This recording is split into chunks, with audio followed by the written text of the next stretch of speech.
I know you don't want to share your secret. That's why we met. That's why we miss her where she was. 'Cause we always had- Yeah. Well, I didn't mean to interrupt that salsa conversation. I did hear sort of this.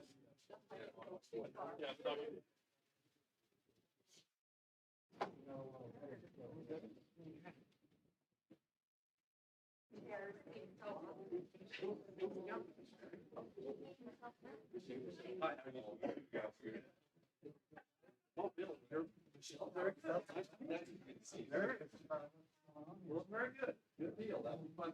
Fun to let you know. Bye. How you doing?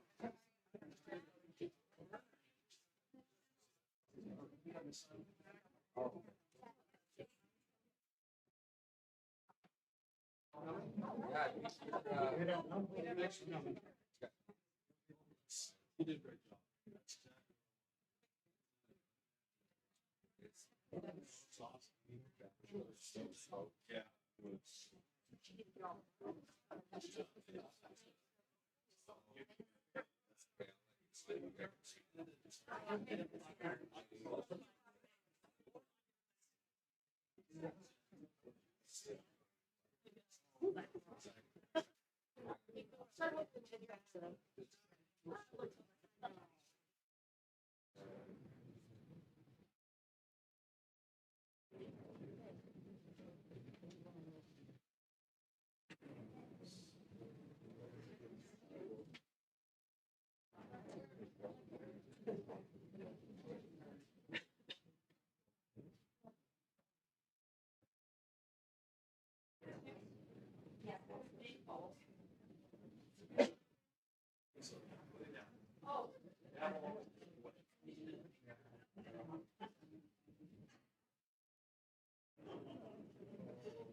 Okay, just as a reminder before we get started, board members, make sure your mic is on. You don't have to eat it like I am, but you do have to have your mic on when you're talking or we don't get picked up at all. So just make sure it's on, and if it's not, we'll remind you, I suppose.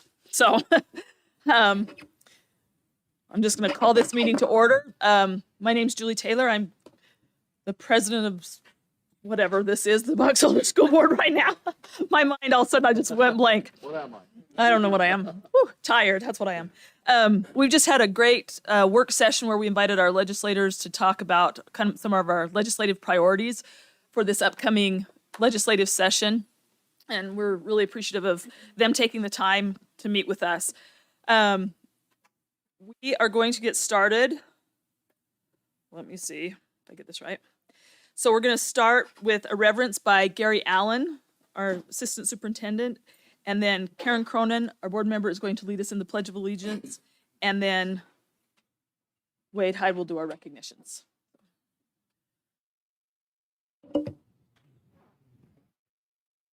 Our Heavenly Father, we come before Thee this Wednesday evening, grateful for our many blessings, grateful for this opportunity we have to meet as a school board and employees and patrons and constituents of this great county.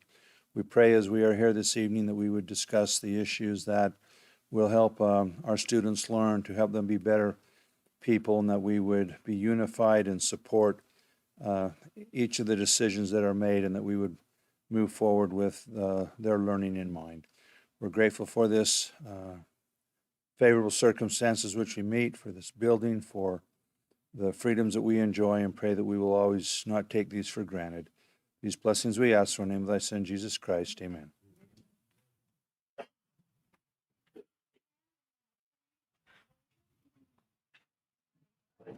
allegiance to the flag of the United States of America, to the republic for which it stands, one nation, under God, indivisible, with liberty and justice for all.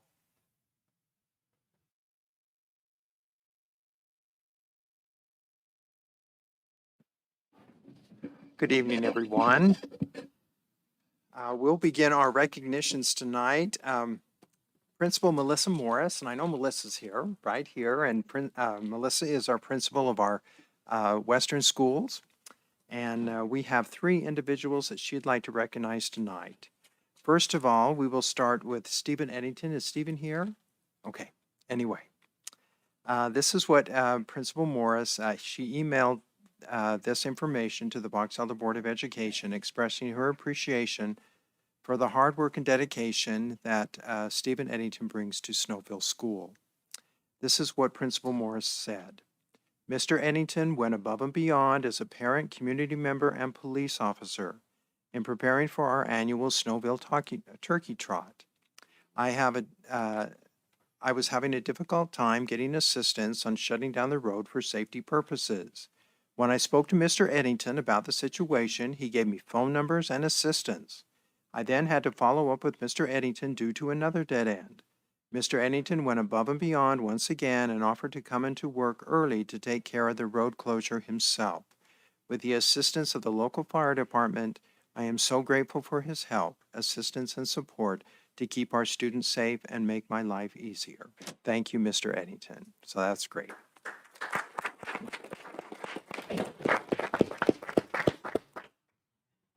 Our next one is through Principal Morris as well.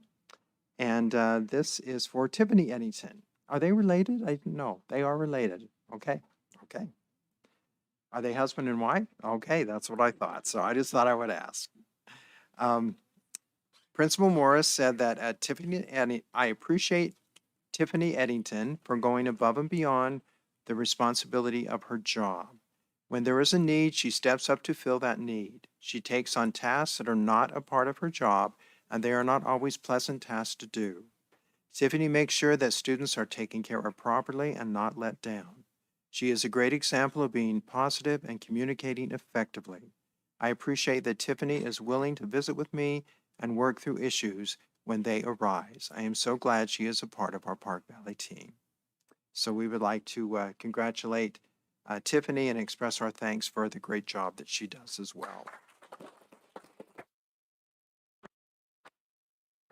I assume Tiffany isn't here as well, since Stephen isn't here. Okay. I know Jeremy Young's here. Okay. Jeremy's right over here. And Principal Morris wanted to thank Jeremy. Says, I want to thank Jeremy Young for his help in doing data dives with each of the Western schools for students in kindergarten, 2nd, 3rd, 5th, and secondary grades. It was a big undertaking to collect the data and combine it for each grade level. Jeremy took 3 days to come out west to work with teams and help them process the data to fit their unique needs. Jeremy was positive, encouraging, and made himself approachable to teachers. He went the extra mile to make connections, which will ultimately help students be successful. Thank you, Jeremy. So thank you so much, Jeremy. Appreciate that. And if you don't know, in those in the audience, Jeremy is over our assessment here in the district office, well, throughout the whole district. Okay, our next one is from Robert Gordon, who is our IT director here in the Box Elder School District. And this is for Mary Butler. Is Mary here? Okay, there's Mary in the back. Hi, Mary. Robert sent in this to the Board of Education, and he stated the following. I would like to recognize Mary Butler for the outstanding work she does to keep the district office clean, orderly, and a cheerful place to do business daily. Mary came to the district office from ACYI shortly after I started working in the Box Elder School District. I have seen the tangible difference she has made in the overall cleanliness of the building. She has made the district office a better place to work, and her cheerful attitude towards cleaning up after my tech department has been remarkable. Anyway, And also, there were so many wonderful things that people that work with Mr. Gordon stated that I couldn't put it on the letter, but I have attached it to the back of the letter, Mary, so you could read all of them. But I would like to just read some of them because they are great. Mary is always making sure all of the staff here at the district office are taken care of. We never have to worry about messes around our offices or the building because she has already cleaned it up or is on her way to do so. Mary is always willing to help with a can-do attitude regardless of the task. She always brings humor into our conversations and lifts everyone's spirits. Mary always has a sunny disposition. She spreads positivity each day wherever she goes. Mary always brightens my morning. She is genuinely cheerful. The spaces we share as a building always feel so clean and usable. I love this. We don't try to avoid using our bathrooms because we know they get cleaned every day, and not just cleaned, but cleaned by Mary. Okay? So I thought that was some great comments, and Mary, we as a Board of Education do appreciate all you do to keep things clean in the district. This is just an example of Mary's humor. But in one of the restrooms, she has a sign up there that says, "My aim is to keep this place clean. Your aim would help." And so, just so you know, she does have a great sense of humor. And that's in the women's restroom?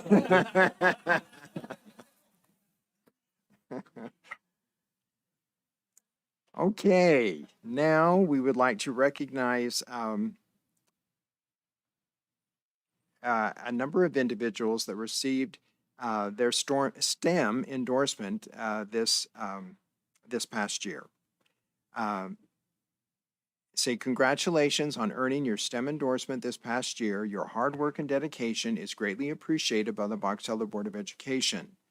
The U.S. Department of Education states, in a world that's becoming increasingly complex, where success is driven not only by what you know, but by what you can do with what you know, it's more important than ever for our youth to be equipped with the knowledge and skills to solve tough problems, gather and evaluate evidence, and to make sense of information. These are the types of skills that students learn by studying science, technology, engineering, and math, subjects collectively known as STEM. So we would like to congratulate these individuals for receiving their STEM endorsement. So I'm going to read your name. Allison Williams gave us these names, so I hope I have them all correct. If not, I apologize. But hopefully we got everyone in correct here. Craig Day, and if anyone's here, if they would just kind of wave or stand or whatever, we would appreciate that. Isla White, I know Isla's here. Michelle Bowden, I know Michelle's here. Okay. Tracy Hansen, Tracy. Alan Warner. Okay. Leanne Wu. Okay. And Emily Sinix. Okay. Well, we congratulate all of you. Thank you so much. Thank you.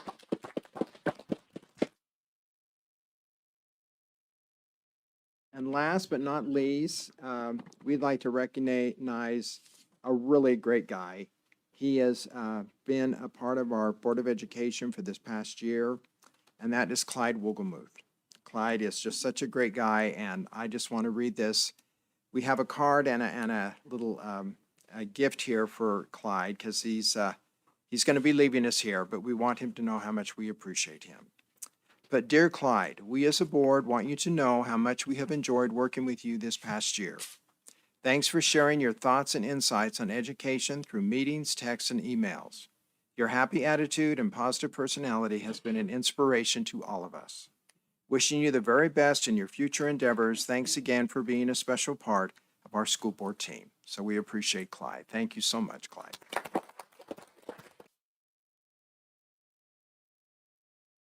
And at this time, we would like those that we have recognized tonight, if you'd like to come up, we'd love to shake your hand as a Board of Education.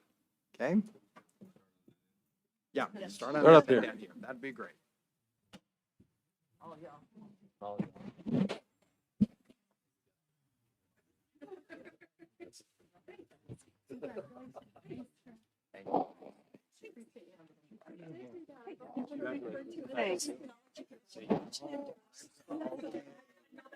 I'm Okay, okay. Congratulations.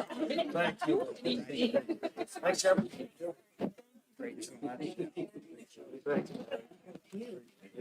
Thanks, Michelle.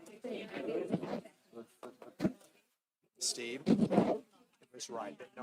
They did. They did figure. Okay, awesome. Whoops.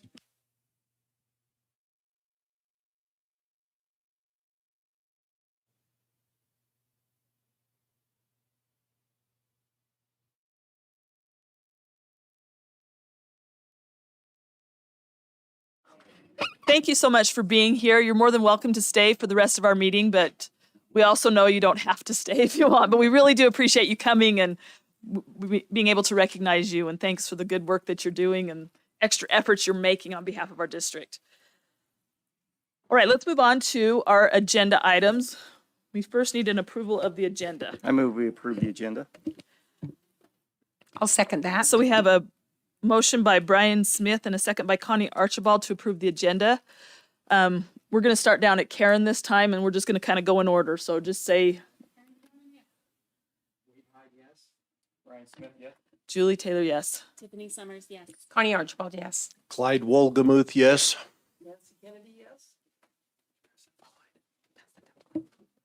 Okay, so we have an approval of the agenda. First thing we have is our public comment. Looks like we have two people for public comment. The first one is Julie Thurgood Johnson, and then we will have Laura Wheatley. So we'll just go in that order and just make sure, yep, the microphone's on, so. I came last time about the field, and I'm not really going to talk about the field because you're all going to do what you're going to do. So I actually came to publicly thank everybody that came out and supported the Jubilee of Trees. I know a lot of you did. You came to the dinner, you came, Dave delivered trees, and I'm so grateful. But especially I want to thank our corporate sponsors, because in fundraising to come to a corporation the last quarter of the year and say, hey, can you help us out? It's really a difficult thing. And I knew that going in, but I knew that if we didn't at least try this year to see how it would go, or, that next year it would never happen. So whatever the foundation decides to do with it in the future to benefit the entire school district, I'm all for, and I wish them the best. But I personally want to thank publicly Nucor Volcraft, Nucor Steel, Nucor Building Systems, Nucor Cold Finish Wire, and I'm going to get that wrong, but Nucor basically. Thanks to Pixie and Blake Broadhead and Amber Ernest, they all were, and also Amberly Jensen, they were all helpful in making that happen, and Nucor really stepped forward. Each one of their divisions donated $2,500, as did STS Trucking. And then Jill's office, Bank of Utah, Young Automotive, and America First Credit Union donated $1,000 apiece. And also thanks to Megan Olson. And then I'd like to thank Bridgerland Tech, Kiwanis of Tremonton, Alan and Barbara Thurgood, Century Elementary, and West Liberty Foods for donating trees. There were several people that bought the trees, and also the silent auction items. And also USU for being so accommodating with the dinner and the building, and anything we needed, they accommodated. And I especially like to thank Marcy Hatch and Shanna Hells. My goodness, they went above and beyond, and I'm so grateful to them for all their help. There's luckily this kind of fundraiser, it doesn't take a lot of money, but it takes a lot of work on the front end. And there's a lot of things that have to go into it and a lot of people to thank. So I'm really grateful to all of them. We raised $21,000 for Box Elder High School and $500 for Century Elementary. I'm not sure what Century Elementary is doing with theirs. I heard it was going to go to a reading program, which would be awesome. They also need drinking fountains. So if any of you know how they can get newer drinking fountains, that would be awesome. So I didn't have to use that money. I don't think it can. But I jokingly asked them, what would you want? And they said a drinking fountain and an ice maker. So if I can find a corporate sponsor for their ice maker, I will. But again, also Skywalker trampoline. That cost as much as a tree, and we decorated kind of like a big gift, and it went for quite a bit, and really grateful to them. So again, thank you for those of you that helped out and came to see. I've talked to the foundation, some members, and I hope they go forward with it. And if not, well, it was a fun year and a good community event for at least once. So thank you again for all your time and help. I appreciate it. Thank you. We appreciate the time and effort you put into that. We know it was, and appreciate the corporate sponsors and everybody who's supported that.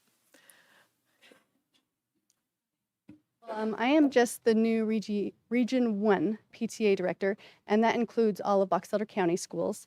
And so I guess I just kind of wanted to introduce myself. I am Laura Wheatley, and our PTA participation at like the school level has kind of decreased a little bit over the last few years, especially in our secondary schools, the middle schools and high schools. And I'd like to see if there's anything that we can do to build that a little bit better. Some of the things that PTA as a whole has done for schools is kindergarten, hot lunch, school trust lands. All those are things that the PTA has done. And so to support this organization, our Utah chapter has 50,000 members, more than that.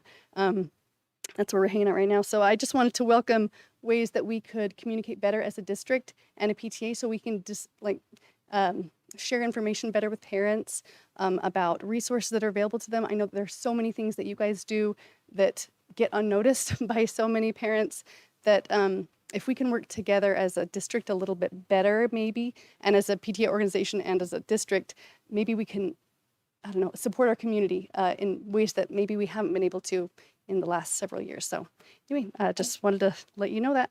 And now you have my email, so. Fantastic. Thank you for being here. And so Region 1 covers just Box Elder, or do you have all of Box Elder County? Well, that's a big job. So thank you for being willing to do that. And I've just lost her name. Tatum. Thank you. Excellent. Okay, we're going to move on to our action items. Our first one is approval of new courses. I think Gary's not here. They're in our agenda items, the new courses that are being proposed. Oh,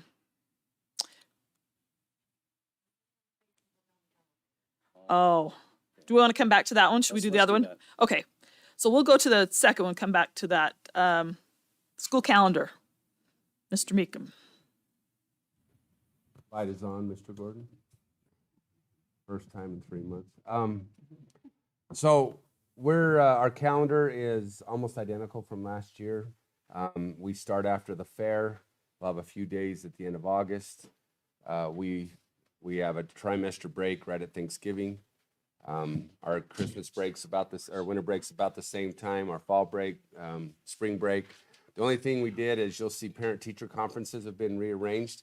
With our last negotiation last year, we felt like having one day at a set time and having another day throughout the year when needs arise and I need to talk to parents and parents need to talk to me, compensating people for things that are happening throughout the year. Well, elementary principals, based on feedback, they wanted their elementary to be moved to February because they didn't have as much information so quickly into the year. They're still going to be talking to parents, but so that you'll see that as a change. The high schools, again, still have theirs set. They wanted to go a little earlier, so you'll see that at the end of September for a half a day and then early January for a half a day. You'll see that our PD days, we had 3 last year. We have 3 this year currently. We have 3 next year. We did, based on some feedback, reestablish where those were going to be. In some ways, they're going to be more helpful for parents to possibly have a 4-day weekend or a 3-day weekend. And we think that would be helpful for parents and students to have a couple of those blocks. There's always a risk when you put it on a 3-day weekend. Will our teachers potentially leave as well? And they do that now if they need to go. We just felt like that was maybe a pro for families and kids. And we're going to try that this year. But other than that, I would recommend that the board approve the 23-24 calendar. And again, I want to thank Marcy Hatch, who does a lot of the legwork of this. And then we've had a lot of feedback from, lots of different stakeholders to try to help us with this. But with the fair never moving, the fair never moves, then our start date never moves. If we, I have feelings, but I don't know who can move the fair. If the fair could move, we could move. And then there'd be flexibility with some other things. But as of now, this is where we are. So that would be yep. So I have a question on the parent-teacher conference Uh-huh. dates. So I'm just trying to remember. So elementary just has one time during the year we do parent-teacher conference, but it's going to be In like in February. February rather than And the October, reason whenever. is strictly because of assessment. You've Yeah. heard of Jeremy Young, Heidi talk about boy, moi, and Mhm. oi. Moi happens, and then we have Parent-teacher conference. parent-teacher conference. Okay, When we have it scheduled now, boy doesn't happen. They don't have. yeah. They just felt like they needed more information, and that I was agree. really driven by the elementary. Okay, follow-up question is how, not, because I am a parent of every level right now, and how well utilized is our parent-teacher conferences at a secondary level? Is that something that we could, I mean, I think we still need to have a time. I'm just thinking back in the day, when I was a junior high teacher, we would have a desk in the gym or whatever, and people would come, because sometimes I go and I wait outside one classroom for a long time, and then I go, oh, go over here, and then come back. You know, it's crisscrossing the room. I'm just wondering if there's or I don't know how that could do that, or if there's a, Will you Less turn time. your mic on, Gary? sorry. I just- We've done it a variety of ways in the gym. At Bear River, we did it in the Commons area. It's exactly what you say. The math teachers have the long line, the social studies maybe not some, but that's just kind of what we've done. But I have seen it done a variety of ways. One night in the classroom, one night in the Commons. Parents often are frustrated. They have to walk all over the building. I want to get my steps in, but I just So- sitting. No, I'm But I just, think I we've really- tried a variety of ways, and Yeah. it's just, and I'm just wondering, do we have it each trimester, or is it, I'm just wondering, is it just the first two? It's first two. And how- we see the there's already a low participation. I was gonna say, I and think it it's gets pretty low. lower as Yeah. the year gets along. But I will say this: when parent-teacher conferences were created, He was there. I was a little lad, but I remember going in, and the only way you knew anything about your grade Right. is if you showed up and there was the grade book, and he or she would go along this line, and they say, "This is your grade," Yeah. and you're like, "Oh, that's the only way you knew." Well, now They know all. parents can get into Canvas and see what their kids' grades are. You can get into grade book and see what your kids are doing. Yeah. There's just so many ways to know, and they're always available. So yeah, it That's does one of beg my the questions. question Do we need how- to and go- That's why we've always had 2 full days, Whoops.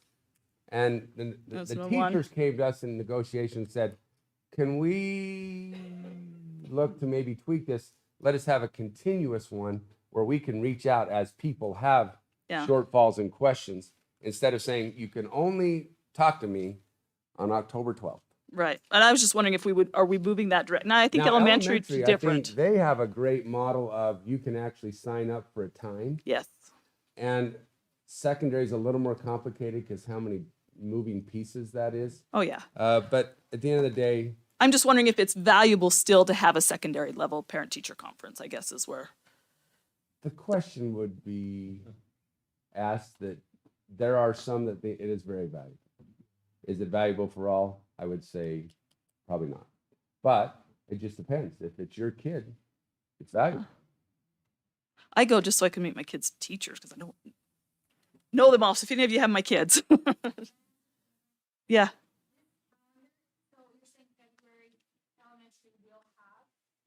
This is for next year. No, this is for next year.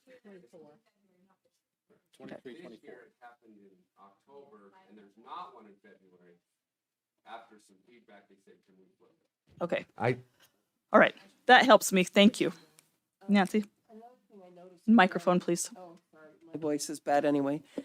Something we ran into this year as well. So in October, our school board meeting is the night before fall break. We struggled with that last year. I think we need to change that immediately. We need to change I that think we're moving immediately. that. and I think that's a We So- approved that calendar in May, but because of this calendar, Marcy and I have already talked, and she's already got that put on. It's Good. actually October 18th. So Excellent. yes, Because it caught us unawares. and- yes, we won't let that happen again. We're finally figuring it out, huh? Okay, sorry, I took that off on a tangent. Are there any other comments on? I was just gonna make a motion Okay. to approve. I'll second. So we have a motion by Karen Cronin and a second by Brian Smith to approve the calendar for the 23-24 school year. We'll just start down if you just want to one by one. Wade, yes. Brian, yes. Julie, yes. Tiffany, yes. Connie Archibald, yes. Clyde Wolgamuth, yes. Nancy, yes. Okay, that motion passes. All right, we're going to jump back to approval of new courses for Gary.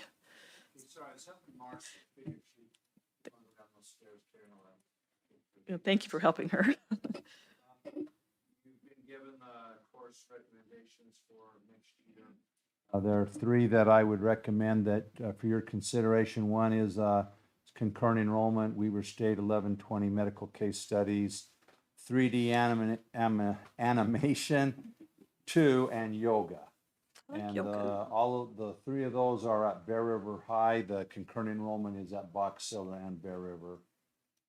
I think they've done their work, and as they propose them, I think they could add, understand that they would be run on their schedule, but if they don't get the enrollment to sustain them, then they pull them off the schedule. Okay. But I think there's some good courses that they would like to add. So I'd recommend that you approve those as they've been submitted. So what is the enrollment number to sustain them? What is that level? It's really kind of up to the building principal, but you need about 20. You're smart if you look at 20, because wherever you have a class at 20, you're going to have 40 or 45 someplace else, just how the numbers balance out. So they work towards about 15 to 20, but the building principal builds that schedule. They will have a better idea. Is that right, Jamie? So that they have a better idea when they fill it all out, but you can't run those when they're too low. Any other questions? Connie? President, I will make a motion this evening that we approve the courses of medical case studies, 3D animation, and yoga for next year. I will second that. Okay, so we have a motion by Connie Archibald, a second by Nancy Kennedy to approve these three courses for next year, the medical case studies, 3D animation, and yoga. Wade, yes. Brian, yes. Julie, yes. Tiffany, yes. Connie Archibald, yes. Clyde Wolgamuth, yes. Okay, thank you. That passes. And Thank look you. forward to hearing about those courses. I bet they sound interesting. I think people want to take them. Just, is yoga a PE credit? Is it? Elective PE? Might need to audit that Quite class. a bit elective, but it could be in Cases. All right, we're going to move on to our BEHS turf field. And Dave Roberts is going to lead us in that discussion. Present. As you guys are aware, we've had many conversations regarding that. We just need to kind of make a decision where we want to head, and just make you aware that in order to go ahead with any plans, we need to have a recommendation from the board to do so. I've outlined kind of the proposal there, also noting that there are some things that need to happen in order for this to occur. By policy, there has to be a request in writing for matching funds by February 1st to the superintendent, and then a match of 50% from outside donors as per the new policy. And that amount would be established at a time in the near future when we have a good estimate of the cost of that field. And then once that is done, then approval from the business administrator superintendent, so that we make sure that we have a commitment of funds to progress forward with that request. Any questions? I think one thing I'd like to note is that in our policies first reading, we've worked on that policy for gifts and donations. And we put a clause in there that talks about if a project is brought to the district level, it would be something that the business administrator and the superintendent would, first of all, evaluate and look to see if it's something that they think is worth proving. And if it's above 50,000, then we would take it to the board to see if they also agree with that, Concur. with that proposal. And in that new policy, that portion, we can look at it when we get to the policy approval, it says that the board would look at it and approve up to 50%. And so what that means is it could be something other than 50%, but up to 50%. In this particular case, B.A. Roberts and I talked about it, and we do like the thought of a 50% match for the Box Elder High Turf Field. And I believe, Dave, also, we put in there to also recommend to change back to 50% for the Bear River High School turf. And so that's a long recommendation in there, but after a lot of discussion and looking, excuse me, at the numbers, we think that it can happen. It's going to be tight for Box Elder or School District right now after paying for Golden Spike and paying for this building and paying for Sunrise High School and paying for the North Transportation Building, all out of capital. We are a little tight, but it can be done. So Yeah, we're tight, but at the same time, we did it without raising taxes, so that's very Yep. good point. So Okay, are there any questions or comments? Karen? I have a question, but I don't know if Wade had a question. You have a question now. I was just gonna say, I see some representatives from Box Elder. Did you guys have anything you wanted to add? I didn't want you to go unspoken before we took a vote, if there was something you needed to add. Is there any of you guys that are against the recommendation? Okay.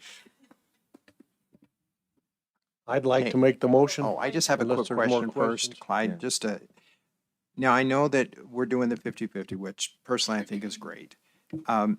Has Bear River reached their 50-50 mark? I didn't know that. So Bear River is still at about 26% owing on their 50%. Okay, so they haven't reached it yet. So it's- Okay, it's so I over just the- didn't know if they're, Yep. if they're over that, what would we do? But if they haven't reached it yet, then we're fine. but they do have some more commitments that are being paid out Correct. on a yearly basis to help with the tax Yeah, we situation. just- for those particular, yes. Yep. Oh, okay. Had 5 okay, years to do that. Okay, You don't have to refund any money. okay, Like, yeah. I think. Yep. I just wondered. Yep. Thank you. Okay, any other questions, comments, concerns? I'd like to make the motion then that we move ahead with the turf field for Box Elder High School based on the recommendations that are in the presentation. I'll second. So we have a motion by Clyde Wolgemuth, a second by Brian Smith to approve the Box Elder turf based on these recommendations. Karen? Wade, yes? Brian, yes? Julie, yes. Tiffany, yes. Connie Archibald, yes. Clyde Wolgemuth, yes. Okay, that motion passes. So moving forward, we would need a request in writing still. Is that we still? Yes, I think, well, Per policy, it states that they need to. so if And I think the sooner the better. you guys would do that, and then you have permission so we can get things rolling. I will note one thing, that it's been a little bit of an issue with the Bear River High Turf, was that we got bids up front, and then in the end, the bids were actually lower than, of course, the actual.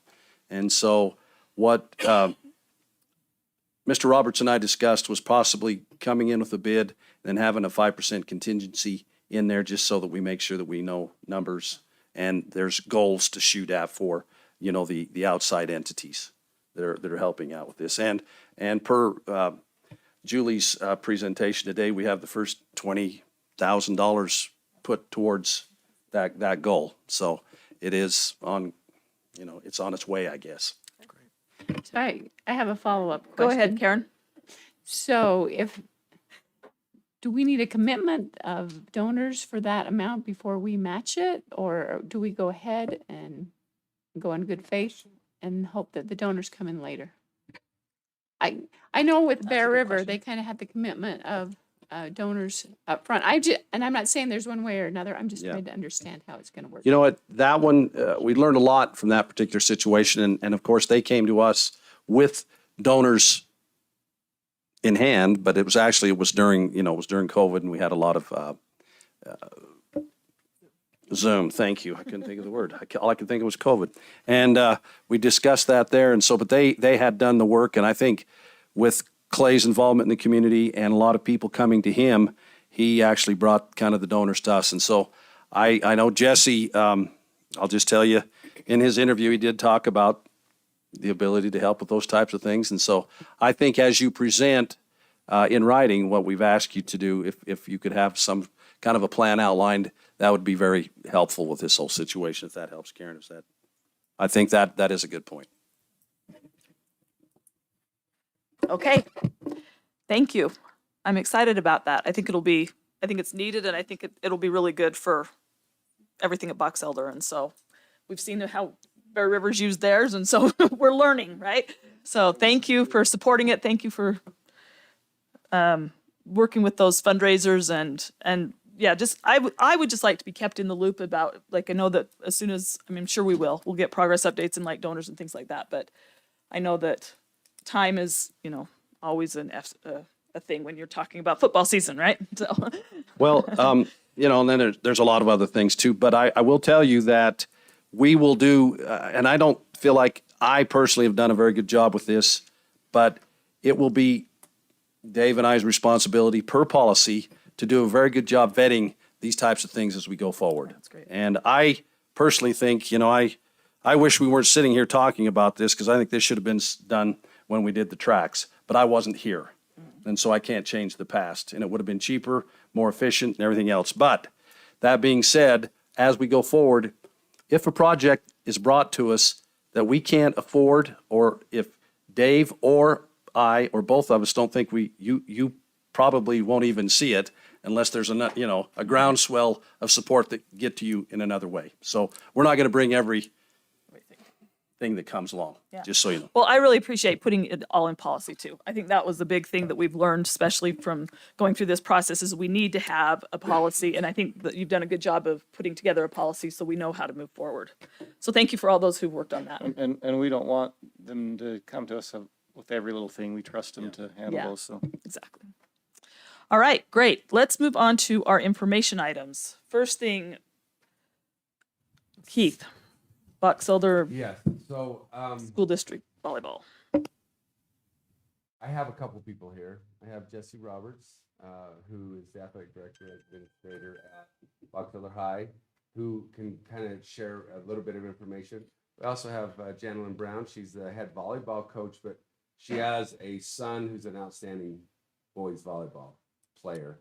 And so I think a perspective from a mom and the female coach, and then here, I can just start off with a few things, and then Jesse and Coach, if you would be willing to share some insights from your perspectives as well. One thing you might want to note, there are currently 24 sports activities that are sanctioned. gotta get my numbers right here, Jesse. 13 and 11. 13 are female sports, 11 are men's sports, male sports. As you know, recently we've had girls wrestling, and although we don't have enough team at both schools, there's still an interest being generated right now. Currently, Bear River High has an outstanding girls wrestling program. Mm-hmm. We have girls lacrosse, so is boys lacrosse was added, but state champions out of Bear River High School for girls cross country within just the first couple years. So those have been really, really good things. This obviously would then move us to 25 sports, 12 for the boys side, and 13 again for the girls side. Right now, the state is insistent that beginning next spring 24, that's why they got to kind of have a commitment from which schools are going to be a part of this, because even though this is not this spring, it's the following spring. It feels like a lot, but they got to make a decision this spring 23 of who's in and who's out. Yes. Can I ask a question? Have they ever considered not doing it in spring? There's been a lot of pushback from us, Okay. from other schools and districts. It is complicated. Their rationale for a spring is that the gym is empty. The rationale why that doesn't feel good is boys and girls basketball go on at the same time. Boys and girls volleyball could go on at the same time. And there's less conflict in the fall than there is in the spring, because where did lacrosse go? Both boys and girls went into the spring. So it does complicate, but the gym is open, but it does complicate a lot of things. And one of our concerns is transportation. Just getting people. We've already started some things with Jason Sparks. We have coaches that are getting their CDLs and are able to now, if again, we're not trying to usurp our drivers now, but those that if we can't fill a spot on an emergency, we would have a coach who's trained. Now, they're not the supervisor as well. They're going to be a bus driver. There'll be another coach in charge of the players, but they could get from point A to point B. We have buses. We just don't have drivers. So we're already kind of getting ahead of that game. So when it does happen, but when there is a big swell of, Jesse, maybe speak to that because you've been in that a little bit more. Otherwise, you're just invisible. You could come over and stand by this lovely mic. Okay. You can stand by Keith, that'd be fine. One of the state's big arguments, we were at the state meeting, Keith and Clay and I, and one of the main arguments that they made was officials. They were concerned if, all of the officials are doing girls in the fall, we wouldn't have officials to do boys. So they figured moving into the spring allows those officials to do girls in the fall and then turn around and do boys in the spring. There is a huge shortage of officials in every sport. Lacrosse, for example, they're just pulling kids out of college, watching a YouTube video, and then going and reffing lacrosse because not a lot of people have lacrosse experience. So the state kind of used that as a justification of putting it in the spring.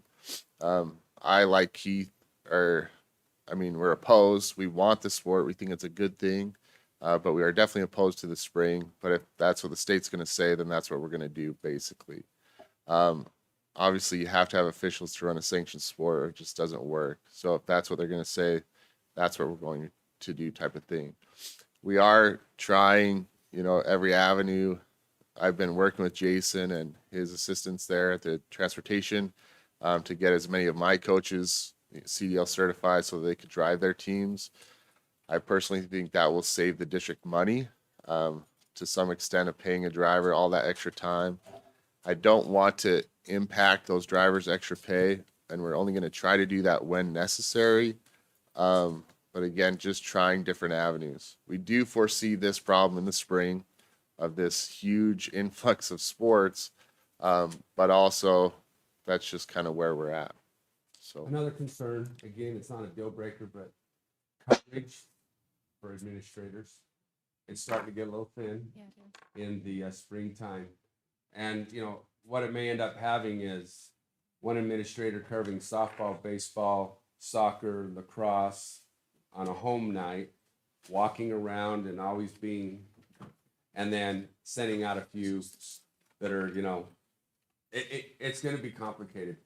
But at the end of the day, we feel like it's a growing sport, and this is where I think I need Coach Brown to come and speak to the club program that's kind of starting to swell here in the state, and then maybe just your perspective of, as a wonderful coach. Well, I want you to talk about a mom and that, but any insight you have as a coach as well would be great. We appreciate you coming here tonight. Yeah, no problem. I guess I'd rather just answer questions, but directly, I guess. The collegiately men's volleyball is played in the spring. So like my son who's being recruited, a lot of things are happening in the fall because that's when the spring coaches are recruiting. And so it would conflict a little bit in that respect. But, and that's where other states play it, is in the spring as well. So when you're talking outside of that, that goes for spring. As far as an emerging sport, I think the reffing thing is obviously an issue, but I do think it's a great sport. So how big is so do we have one club team in the district, or are there one on either end of the district, or what's the participation like right now? Right now, well, they do a club sport within the school. So within different schools have done different things. So my son plays for Weber High's club team. Okay. And then this will be his second year playing for them. And then they do like a mock tournament, but there are, they run some some club stuff in Northridge that are through the high school, twice a week, but that's a travel that's a little bit tricky for a lot of people. And that's full, that gym is full. Every single court is full of boys, and that's in the north. Down south, it's like double what we have up here. Because, I mean, BYU's men's program is top notch, and so it feeds into that. So does Box Elder already have a boys volleyball club? They did. Yeah, we ran one last year, and it was really successful. Honestly, we played a lot of Davis County schools. We're typically traveling for those just as a school club. We did have coaches run a summer camp this past summer of boys volleyball. There was about 19 participants that came to that summer camp. I have had multiple individuals already approach me saying they would love to coach boys volleyball, so I feel like that's in place. I don't feel like it's lacrosse where we're going to have to go out and buy goals and equipment and things like that. We have nets. We will have to buy, balls so that we're not stealing all of the girls' volleyballs. But as far as an initial expense, as Keith and I discussed this morning, we don't anticipate a huge initial expense. It would just be very similar to any other sport starting up their season, where we say, here's the team fees, you buy a uniform and any other expense that we anticipate, and away we go. We have nets, we have the gyms, and we're ready to go. I bet I'm going to answer your question, Karen. Let me see if I can. But what we think is it's going to be a varsity. We think maybe a varsity on both ends for sure. If for some reason Bear River can't get a varsity, we would look to, and I found out from Mrs. Kent today that this idea that I have is really good, but it doesn't feel good when I found out what she said. I thought it was understood that you could, if you're going to play at Box Elder, kind of like our wrestlers, but we were told by the association that if you're going to wrestle at Bear River, you have to go to Bear River instead of just, so if we do a combined where, some Bear River kids want to come to Box Elder, for example, because we know that at least right now, and Coach Brown, do you anticipate? That's enough. Okay. So it looks like we'll have at least one. It may be two. Again, we anticipate maybe a varsity and a JV on both ends. There's some coaching stipulations. They'll actually make less, than normally if it's a boy and girls coach team, that's the same stipend, but where it's an up and coming, it's not going to be there yet. So we did some math today, and we can share with that, but it's going to be roughly $10,000 at a school for coaching salaries, with an assistant and a head. So our bicycle teams are combined. Is that not a sanctioned It's a sport? club. It's okay. Club. So clubs are fine. You can actually practice together. I mean, we always knew you could practice together, but if you're going to actually compete for that school, the state says you have to enroll in that school, which I thought, but then I asked like Sunrise High School, for example. Sunrise doesn't offer those sports, but they're under a different category. That's what, Jamie let us know about. So I was hopeful if the school inside the district didn't offer it, but we do offer it. They just don't have enough. So that's kind of the rule. So our hope, and did I answer your question? I was going to say why you provided some great information. Keith. Dang it. You didn't answer my question. I'm all right. I had a chance there. You did good though. So my question is the facilities, because we're already hearing that we're out of courts in the spring. Is that not? I will use every ounce of my being not to mention the promise. Once March 1st hits, it won't be a problem. So once March 1st hits, the gym is open. So to play those games, those volleyball matches, that is not going to be an issue. January, February, the two important months leading up to their season, would be the same argument that I presented to all of you with every other spring sport. So Karen, that's a great point. And the 11 sports that I complained about last time I was here would now be 12. And leading up to their season, finding a place to get ready. do we have like, I'm just curious about like regions and things like that. Do we know of like the regions that we participate in, are they going to be sponsoring this, or are we going to have to travel further to go to games? Or, I mean, even though we can Once travel it's a sanctioned sport, it goes into the classification as everything else. You play in your region. your region, okay. So if those school districts didn't approve, every school to have a team, we would play those teams that do have a team and then venture out. There's one exception, is if there just simply wasn't enough, then Utah High School Activities Association would step in and say, we've got to make some adjustments here. Box Elder might have to play with Cache Valley or make that. They do hold that right to say, football, you're a 5A school, but football can play 6A.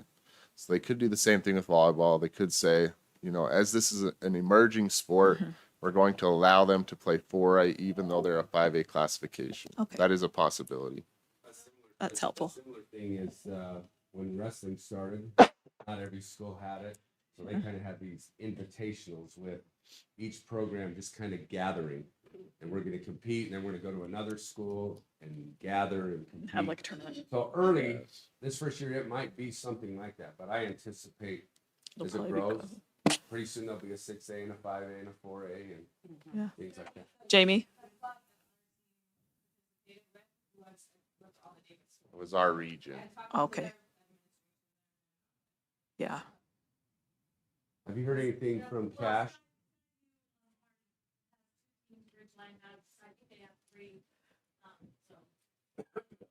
Yeah, thank you. So they'll probably have it. Okay, that's good So our information. intent Thanks. is to give you information. If you have any, you want whatever, if you'll get with me and I'll get with, the two high schools, and we'll come back. Our anticipation was in January, you would, based on having enough information, we'd make a recommendation to accept the sport. But we're here as information, and then we'll go track down whatever you feel like or whatever else we need. But we know that school fees are going to start coming up. First read is in January. Final vote is in February. This is a sport for that. So if we delay that, then we'll have to come back with an amendment to the school fees because it needs to be there for next spring. All right, thank you. Any other questions? That's good information. Thank you for being here and sharing your information and your perspectives.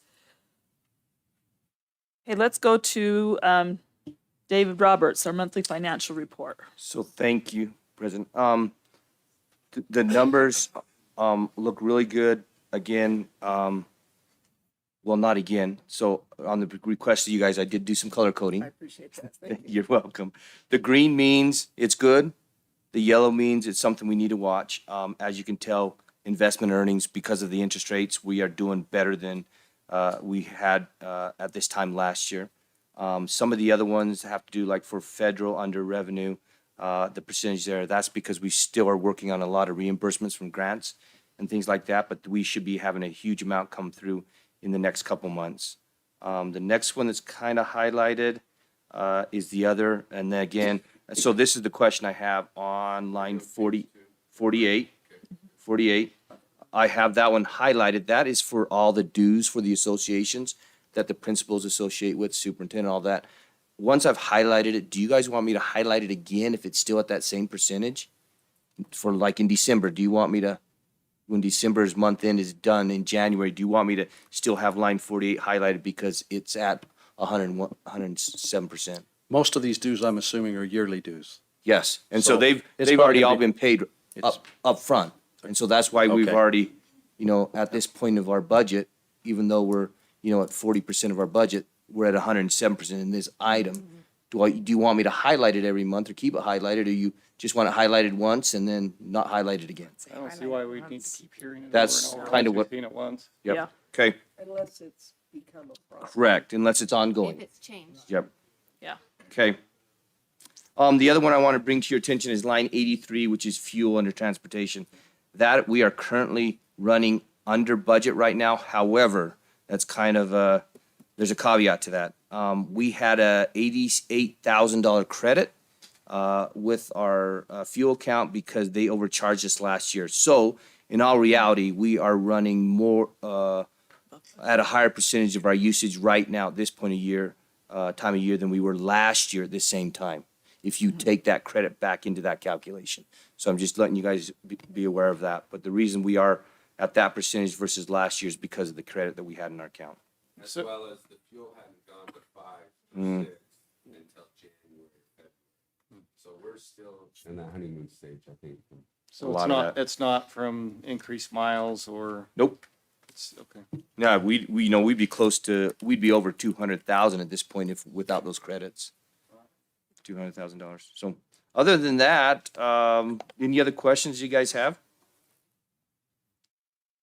Tell us about line 179 and 180. 179.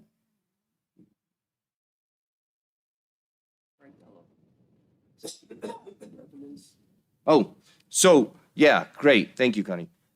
Just remember last year, we didn't charge for school lunch and breakfast, and we got paid from the federal government for all those. That is not happening this year. So if you look at those lines, you'll notice that we had a huge revenue come from the federal government last year for our lunch program, and it's not happening this year. So that's the reason that is highlighted in yellow, just so you guys are aware that the reimbursements from the federal government are not going to be anywhere near what they were last year. Are we gonna be okay?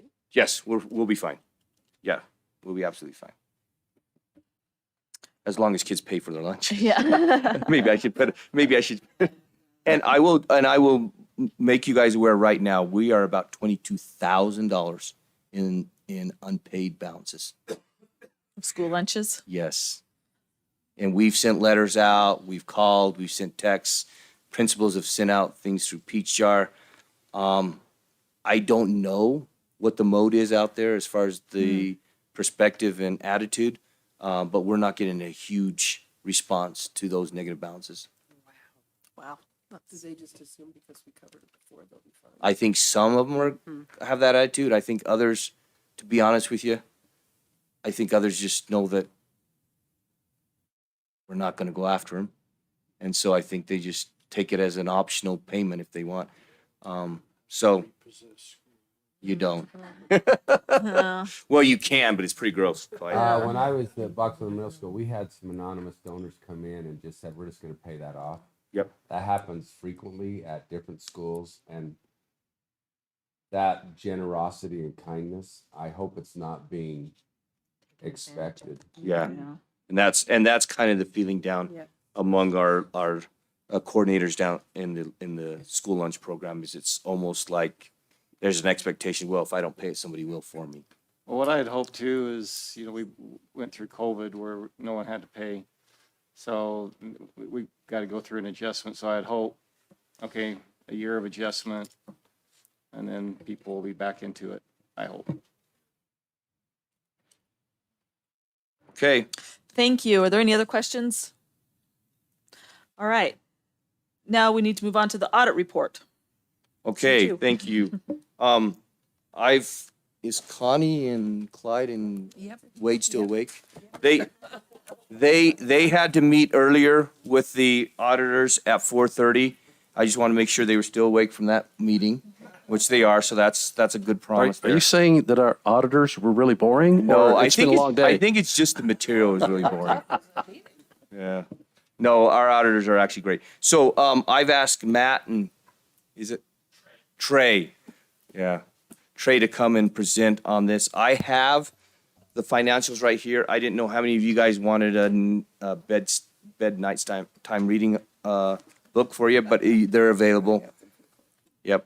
And first of all, I just want to thank first the audit committee for coming early and participating in that and for asking some really good questions and being attentive. And then also just let you guys know that with the changeover that we had with both the accounting supervisor and with the business administrator, it was a big load for them. And they were very cordial, very helpful, and really helped us through a couple corners that we were unaware of. Nothing that was drastic or big, but good recommendations coming from good practices from other school districts in regards to how we could make things flow better and be more efficient, and also be able to create less work for us in the future when we have to post our AFR and APR to the state auditor as well as the Utah State Board of Education and everything like that. So they were very very good in educating us and giving us good direction in regards to good practices. So I'm grateful for that. Other than that, Matt, it's all yours. Thank you. As Dave mentioned, we met with the audit committee and went over some very specific details within the financial statements. I'm just going to highlight the key components in which Squire was engaged to do for the district. So there's two booklets. A thicker booklet is the financial statements. So we were hired to audit the financial statements and issue an opinion on those financial statements. And that opinion is that the financial statements present fairly in all material respects the financial position of the district. So what does that really mean? What it really means is the balances and activities within the financial statements can be reasonably relied upon by the board, the audit committee, and management as you make decisions. And so as you are evaluating what resources do we have available, as you look at these, you can reasonably rely on those balances and activities that represent your district. We also perform an audit of federal compliance. You give it about $16 million of federal dollars last year, and we test compliance related to those programs. This year we tested the child nutrition program, the Education Stabilization Fund, which is ESSER and GEARS, and issue an opinion that you complied in all material respects with the compliance requirements related to those programs, meaning you spent those resources in appropriate ways, and we did not identify non-compliance items. The final audit we issue opinion on is state compliance. The state auditor issues some specific state compliance requirements that they require us to look at. There's way more that we don't look at, but specific ones that the state auditor has us look at and issue an opinion that the district complied in all material respects with the compliance requirements related in the state compliance audit guide. So overall, as superintendent, as business administrator said, it was a boring meeting, but you don't want exciting meetings with auditors. You really don't. But we appreciate the district. As business administrator Roberts mentioned, you did have some transition, and that has gone relatively smooth. What's the word? Appreciation for the efforts that the team has made.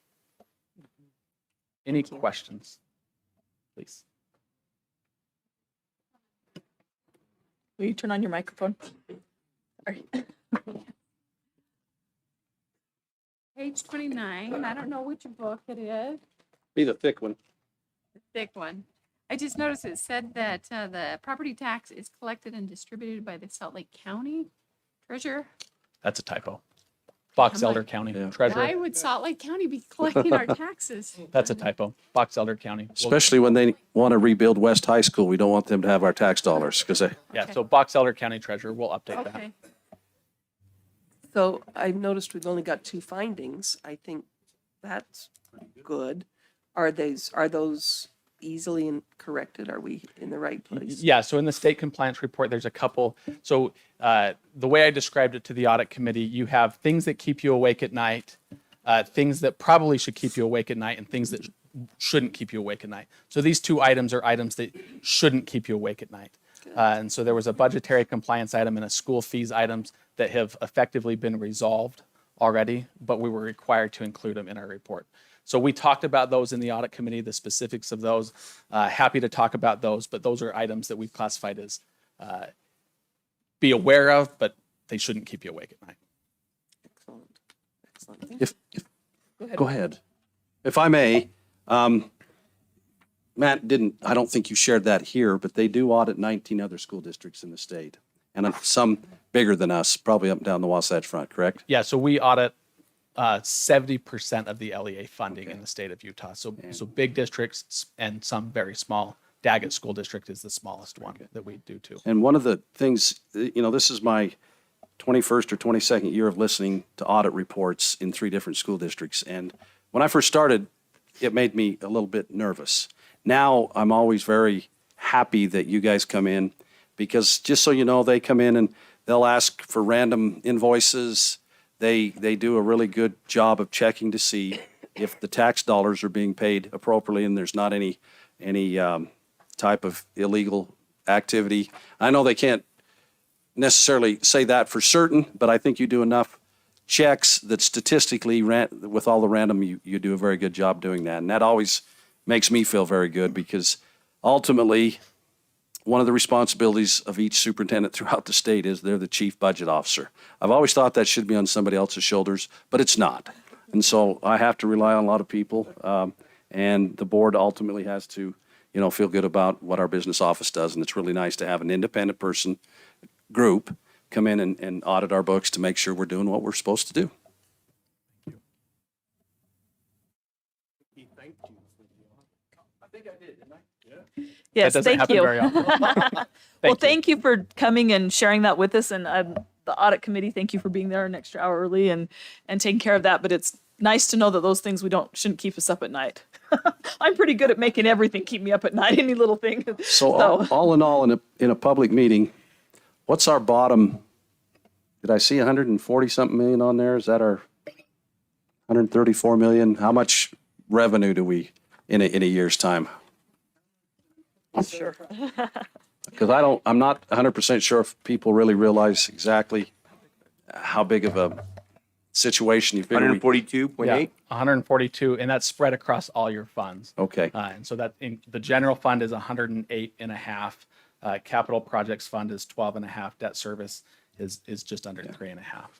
But when you look into the fact that we feed most of the kids in this county, we transport a good share of the kids in this county, we provide some form of mental health for most of the kids in this county, let alone the fact that we educate them is really quite a big budget. Now that particular number is going to be a little bit smaller next year because we're going to lose some of the ESSER funds, correct? Or we have used them up. Of course, that's not until 24. Dave's going to have to answer. On ESSER 3, you haven't spent all of ESSER 3. We have not spent it all. Some of it gets spent each year up until the fall of 24. 25. 25, very good. So there will be a sunset, obviously. Those ESSER funds don't continue on forever. But we've not. But you've got a few years. We've not made any of that it was ongoing funds. We put it into types of things that we're using and we've, very good. Thank you. Air conditioning superintendent. Yes. Air conditioning. Think cool. That's right. Yes. Thank you so much. Thank you. Thank you for taking the time to be here too. We appreciate it. Hey, you know what the real oddity with these guys is, as we were talking in our business office, is, accountants kind of have this stigma to them. And I just want to congratulate Trey and Matt for actually having a personality and being an accountant. Okay, thank you. Board committee reports. Other than the audit committee, I don't know if we've had any other the policy committee, which we'll talk about later. Any The committee? Boys and Girls Oh. Club opened up a new club over in Logan, so they will now be running there. They've also got one in Tremont, but they're doing good things to help our children in the counties. Oh, good. Thanks.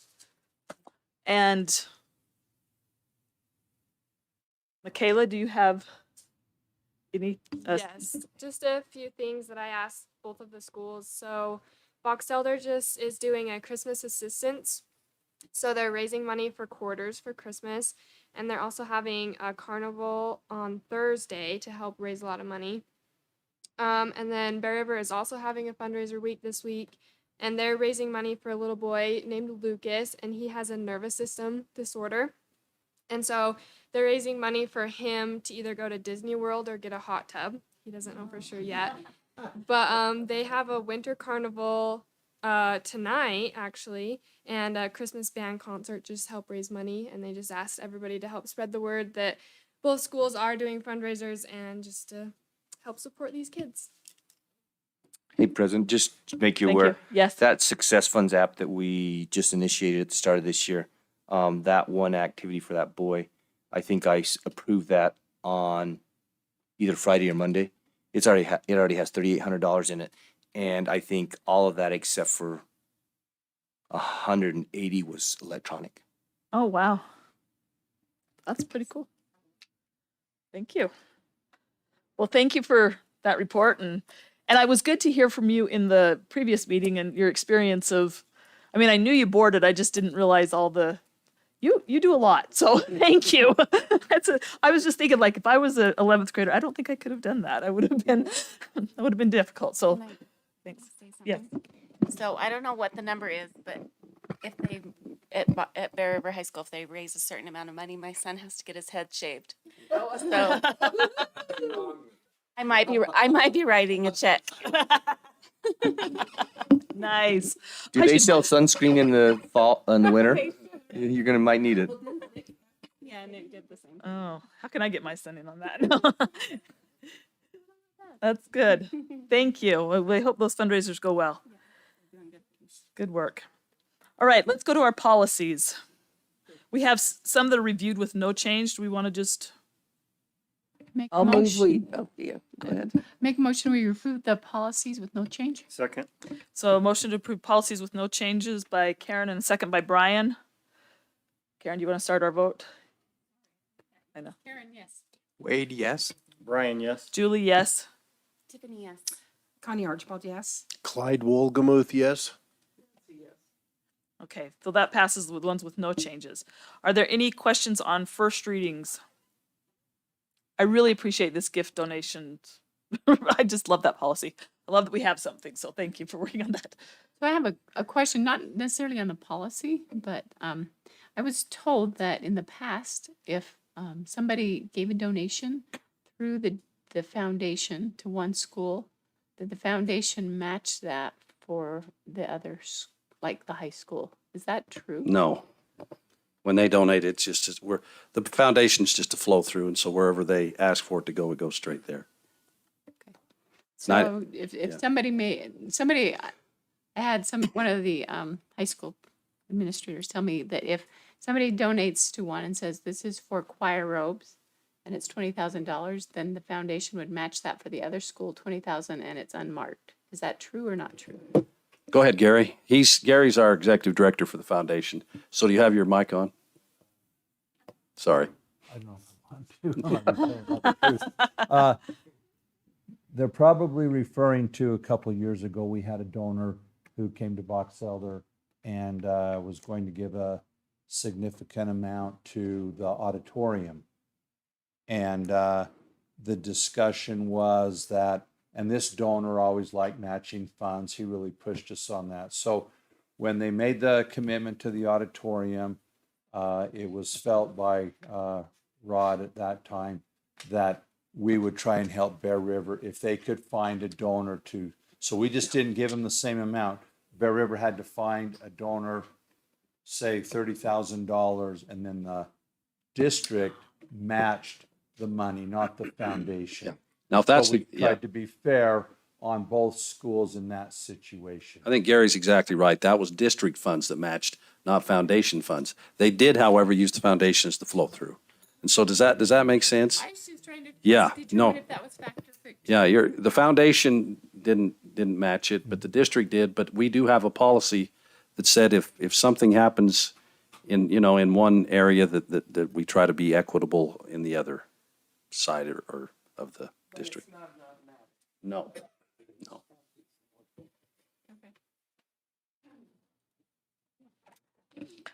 President, I'll make a motion tonight that we approve those policies that are here in front of us on first reading. Okay. We have a motion by Connie, I'll second it. a second by Tiffany to approve the policies on the first reading. Karen, yes. Wade, yes. Brian, yes. Julie, yes. Tiffany, yes. Connie, yes. Clyde, yes. Nancy, yes. Okay, those policies passed on first reading. Okay, and then do we have second reading? Yes. I'll move we Okay. approve the policies there. on second reading. I'll second that. Okay, motion by Nancy Kennedy and a second by Connie Archibald to approve policies on second reading. Karen, yes. Wade, yes. Brian, yes. Julie, yes. Tiffany, yes. Connie, yes. Clyde, yes. Nancy, yes. Okay, those policies are all approved. And from what I understand, you're getting close to the end of the policies for. Yes, we actually could have, but because it's Christmas break and everything, we decided to take this month off for a policy meeting, and we should finish them all pending all of the superintendent and the assistant superintendents get their policies in. Look at those naughty kids over there. I'm one of the naughtiest. And I see those Marcy's faces. right there in my office saying, hey, are you going to get your policy done for the meeting next week? Whoa. What was you going to say about Marcy? She's communicating with us Good for her. Oh. Oh, Well, and the nice thing is the legislature starts in January, Yeah. ends in March, and we'll start all over we're again. just hoping to give them a few months break before Well, they do get vetted and they go through the attorneys. We don't get the new batch until June after the legislative session, So so. you want a that- break? Yes. Okay. Sounds good. All right, consent items. I make a motion, we approve consent items. I second that. Motion by Karen and a second by Wade to approve consent items. Karen, Karen, yes. Wade, yes. Brian, yes? Julie, yes. Tiffany, yes. Connie, yes. Clyde, yes. Nancy, yes. And my voice is getting worse. so Yes, we it need to is. wrap this up. Okay, we've approved those. All right, suggestions for future board meetings. I think we have, where is this? So, Next month, we have a work session that's evaluation for yeah, the business administrator and the superintendent. okay. Regular time, 5:30. 5:30, but we're gonna do the evaluation, okay? No, it's my formative and His Dave's summative. It's 6 months. Yeah? You can talk. No, you can't come in and help evaluate us. Would you like, what help, what help can I give in that process? Do you want a survey? Do you? I would like information from the people that directly, I don't think it would benefit much to have like, like the broad survey that we've done in the past with everybody, but I think people that directly associate or are underneath or he supervises, I think that would be helpful. Okay, I'll move in that way and have that provided. If you'll know, January 11th, so it says approval of school fees. Probably January will be information. Okay. And I can't remember, We're superintendent. supposed to have 2 months of public hearings, so Yeah. we'd have to do So we need January. to do a public hearing in January and then a public hearing in February and And vote then- in February. Yes, we could do that. Okay. One Sorry. question. The other question I had is just a follow-up to our work session that we had. Yeah, whenever we had it. Like, are we, as far as buildings and schedules and whatnot, do we have any follow-up date for that, or where are we in that process? I think, we're taking a good hard look at some of the information, and I think we get Christmas over as the spring comes, we can, further progress on that idea of a, committee and get more input. We talked to the principals just yesterday about some of the ideas, and Dave and Corey went to them about basically their ongoing capital needs, but they threw out, the suggestions that we had talked about, and I didn't, I can normally read the room pretty good, and there wasn't any disagreement about some of the thoughts that we had about a 3-level instead of a 4 and some things like that. And so I think we were trying to get some more stakeholder input as we go, and then, probably mid-spring, we need to further have another meeting and decide where the next step is. Okay. Thank you. Anybody else have suggestions for future board meetings? Are we good on that? Okay. Where are we at? All right, just a reminder for the upcoming events. We've got the USBA conference the first weekend in January, the 5th through the 7th.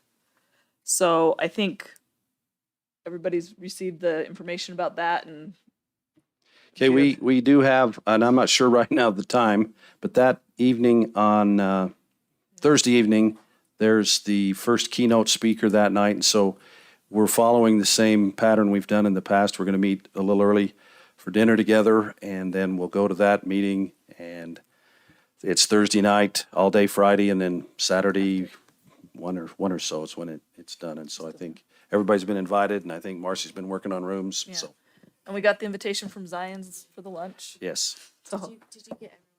Yes, I did. okay. And then the NSBA conference is April 1st through the 3rd. So we'll be getting more details about that. Board handbook, I think we're okay on. Anybody else have anything? Okay. Before, can I just make a quick? Sure, go ahead. I intend to do this just wanted to recognize, Superintendent sent us the video of the efforts of the immersion program. Want to recognize a the good efforts video, there. And they're doing what they can to market that and tell how great a program it is to get more interest. Wanted to thank them. Yes, thank you. Sure. Okay, Karen had a motion to adjourn. Can, Oh, I just gonna Clyde, say. go ahead. Last Monday morning in my staff meeting at work, somebody mentioned there had been a school bus rollover on I-84. Right. And when I heard that, I thought, oh my, I've not heard from Superintendent Carlson because he's always on the ball. And of course, then we found out later it was not a school bus, so. Goodness. So I just wanted to thank Superintendent Carlson for always keeping us in the know. And he lets us know as soon as he can about anything, so. Well, thank you. Jason did call me that morning, and just FYI, dispatch had a bunch of people out on the road, and they had no way to get them in it. So they called Jason Sparks that morning, and we had a school bus go get him and take him to the armory. Wow. And so we did job. help out. And Maybe that's why they had. well, I don't know. There was a Yeah, school the bus that showed Another up there and school bus had tipped over. picked and up we some sent people. enough- Yeah. School bus saved them. All right, we have a motion to adjourn and a second, so we just need a vote. Wade, yes? Brian, yes? Julie, yes? Tiffany, yes. Connie, yes. Clyde, yes. Nancy, yes, and Merry Christmas to all. Yes, look at that. Out before 8. I'm impressed with this. That's a new There- record. Please, board members, all of you, all 8 current, and Danielle, there are gifts, and they're all the same. So just